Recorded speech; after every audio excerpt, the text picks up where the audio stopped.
Assalamualaikum warahmatullahi wabarakatuh.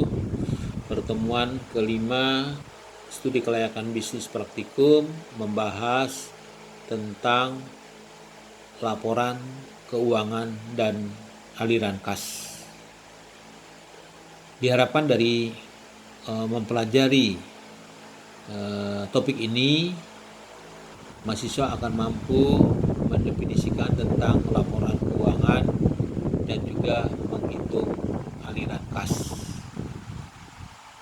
Untuk hal yang pertama, membuat laporan keuangan dan menghitung aliran kas. Laporan keuangan pada prinsipnya merupakan hasil dari suatu proses akuntansi yang dipergunakan untuk mengetahui keadaan keuangan atau kinerja manajemen kepada pihak-pihak yang berkepentingan, misalnya kepada pemilik perusahaan, pimpinan perusahaan, kreditor, investor, atau pemerintah. Nah, secara umum, penggunaan laporan keuangan ini adalah sebagai alat bantu. Bagi siapa? Pertama, bagi pemilik perusahaan yang tentunya berkepentingan dalam laporan keuangan dalam hubungannya dengan kinerja perusahaan, apakah berhasil atau tidak, orang-orang yang ditempatkan berhasil atau tidak, ada tingkat efisiensi dalam kaitan dengan operasional, ada penghematan atau tidak. Nah, itu hal-hal yang perlu diketahui. Yang kedua, bagi pimpinan perusahaan. Nah, ini sangat berkepentingan terhadap laporan keuangan dalam hal ini tentunya untuk mengetahui posisi keuangan perusahaan, kemudian mengevaluasi kegiatan perusahaan dan juga dalam rangka untuk melakukan pengawasan dan pengendalian. Kemudian bagi kreditor, laporan keuangan ini tentunya untuk bisa menilai seberapa besar tingkat keuntungan yang dapat diperoleh ya dari proyek atau perusahaan, dan juga seberapa besar kemampuan perusahaan untuk menanggung beban tetap dan angsuran dari pokok pinjaman. Nah, ini kepentingan dari para kreditor. Kemudian bagi para investor biasanya akan menilai laporan keuangan ini dari segi prospek investasi baik jangka pandang, menengah ataupun pendek. Nah, bagi pemerintah, laporan keuangan ini dapat